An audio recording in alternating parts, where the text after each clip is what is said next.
पाएगी। मैंने तेरे मौत का सामान लेकर आया हूँ। आज के बाद तू मुझे कभी छेड़ेगी नहीं। आज तू बच कर नहीं भाग पाएगी। जा, आज तेज भाग नागन। जय हो छैया वीर बाबा की। बाबा बच्चात नागन भाग कर जाने ना पाए।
और तेज भाग नागन, और भाग।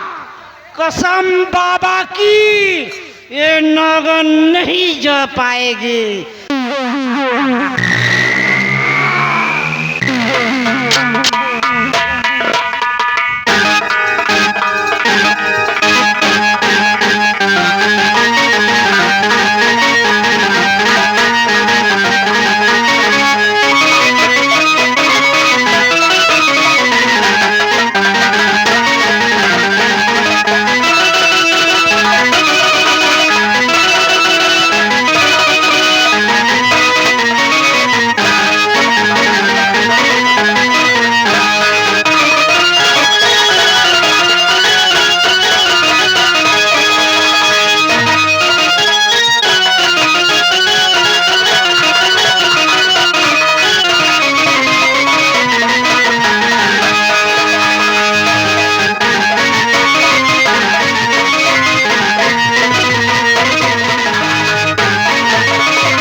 मैंने तुझे कहा था कि भाग, जितना भागना चाहती है भाग ले।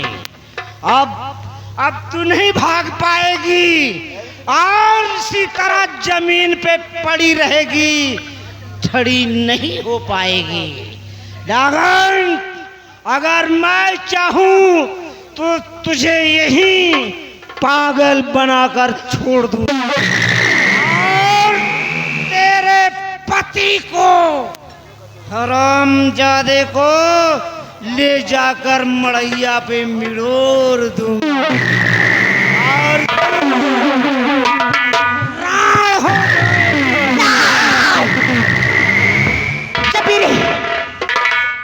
मेरे पति नागराज को मुझे दे दे सपेरे, मुझे दे दे।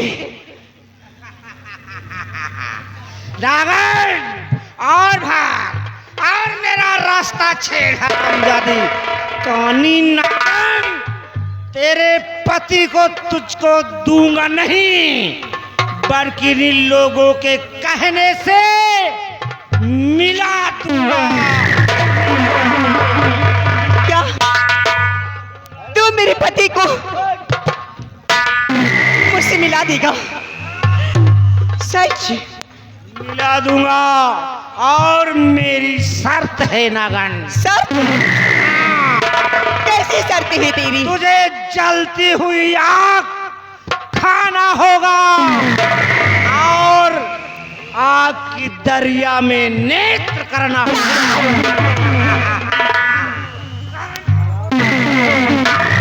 नहीं सपीरी, मैं ऐसा हरगिज़ नहीं करूंगी। तो ऐसा हरगिज़ नहीं करे तो मैं तेरे पति को नहीं सपीरी, तू मेरे पति को कुछ नहीं करेगा। अगर तेरी यही शर्त है तो मैं तेरी शर्तों को स्वीकार करती हूँ। तू अपनी शर्त पेश कर। मैं अपनी पति की जान की खातिर, मैं तेरी एक शर्त क्या, मैं तेरी हजारों सैकड़े। पहली शर्त होगी आग की दरिया में नेत्र करना होगा। हाँ तैयार हो जा। मैं तैयार हूँ और तू भी तैयार हो जा मैदान में। तैयार हो कानी नागन, तुझे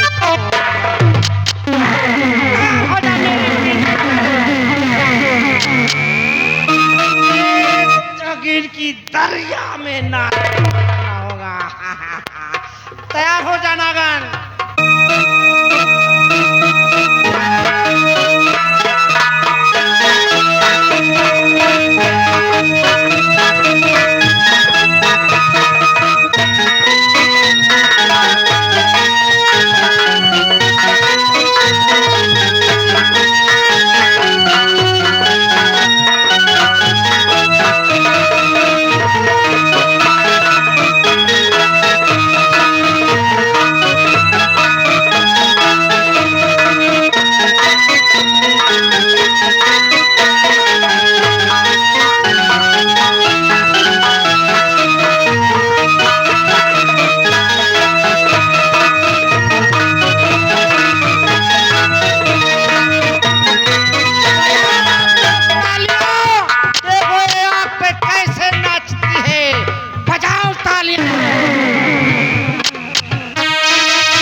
नागन, ये तो मेरी पहली शर्त थी।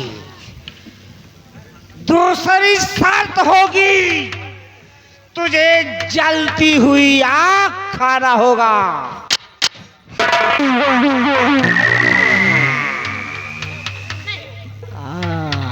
जब आग खाएगी तो सबको मजा आएगा। तैयार हो जा।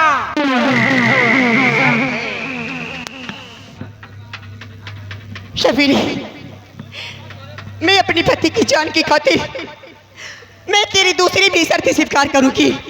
हाँ, तेरी दूसरी भी शर्त स्वीकार करूंगी। माता और बहनों, भाई और बच्चों, मैं अपने पति की भीख मांगती हूँ। अगर आप लोग भोले बाबा के सच्चे भक्त हैं तो एक बार मेरे पति की जान की खातिर आप लोग तालियां बजा दीजिए। एक बार तालियां बजा दीजिए आप। दिखा सपेरी, मेरे गजब रे गजब। अरे ये जहरीली नागिन के सथुआ तो ढेर निकले। आज इन लोगों के सामने तुझे जलती हुई आग।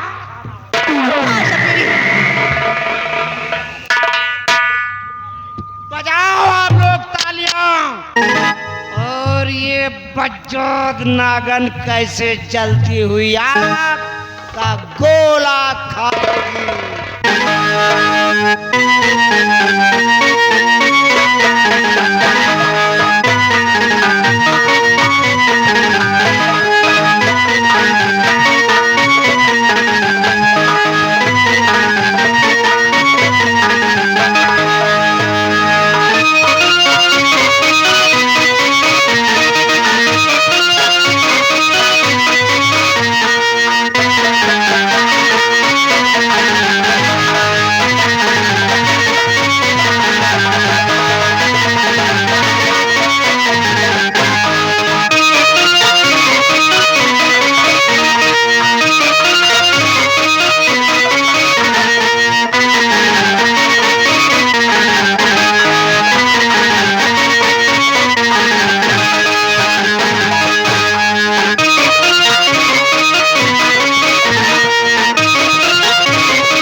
तुझे आग का गोला खवाकर तेरा विष जला दिया रे।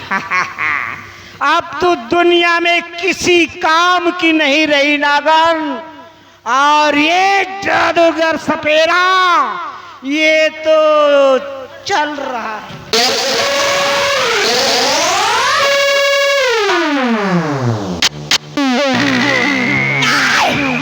तू मेरे पति के बिना मिलाए यहाँ से एक कदम भी नहीं बढ़ा सकता। खबरदार, अगर एक भी कदम बढ़ाया तो तेरा सर्वनाश हो जाएगा।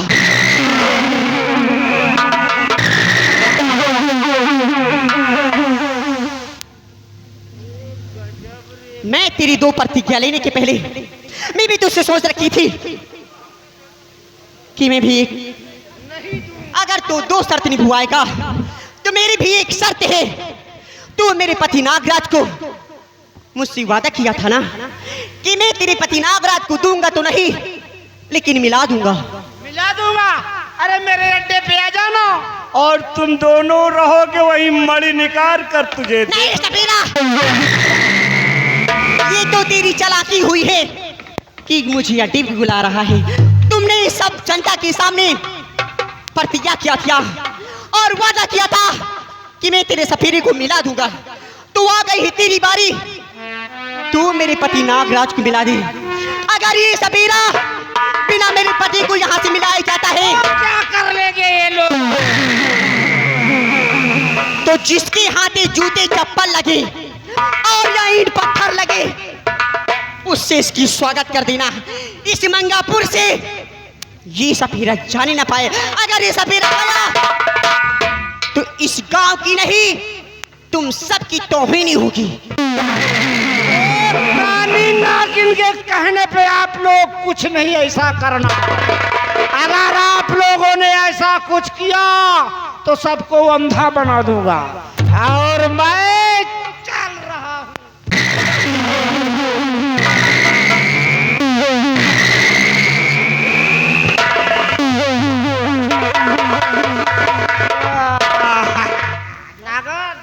हेलो, हाँ हेलो, ये देखिए आगे मानवर हमारे आदरणीय Pankaj light house and sound service, जो कि एवं इलेक्ट्रॉनिक हमारे यहाँ लाइट और संबंधित सारे काम के छत के लिए पता अवसर के लिए नरई चौराहा। धन्यवाद। और इस नागिन और सपेरे को देखते हुए, इस दोनों सवाल देखते हुए उनकी तरफ से 11 रुपए का पुरस्कार दे रहे हैं हमारी पार्टी। हार्दिक स्वागत, धन्यवाद।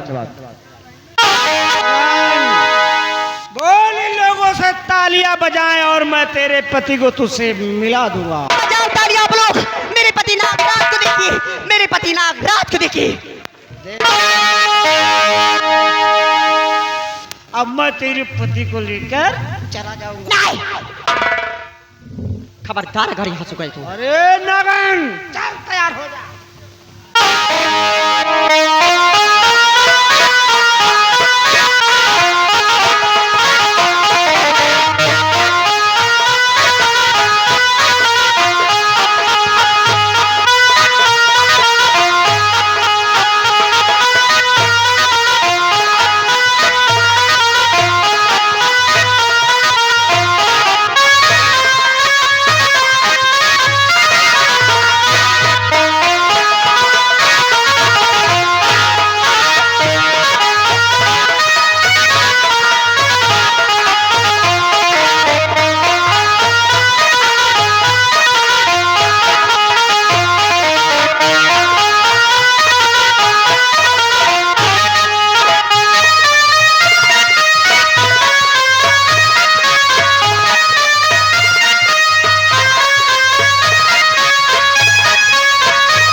अजय सिंह जो कि मुसाफिर खाना से चल करके आए हैं, ये चल के नहीं आए भैया, नोट बहुत दूर से आ रही है।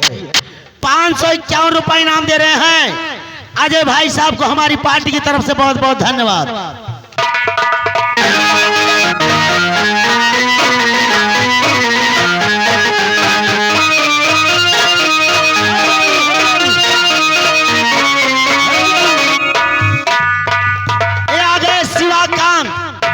बाबू शिवाकांत जो अमान सिंह के पूर्वज के रहने वाले हैं, ये 101 रुपए व्यवहार दे रहे हैं बाबू साहब को हमारी पार्टी की तरफ से बहुत बहुत धन्यवाद और 20 रुपए इनाम भी दे रहे हैं।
क्या बात है बच्चा, घुस जाने दे बेटा, घुस जाने दे।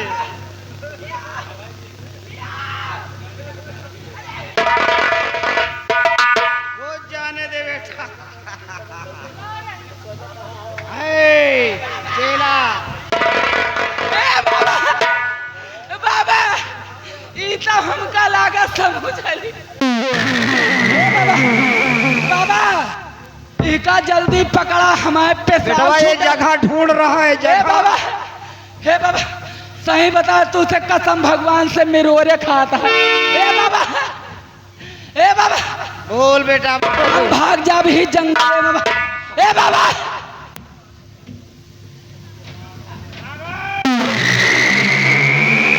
समझा ले अपने पति को।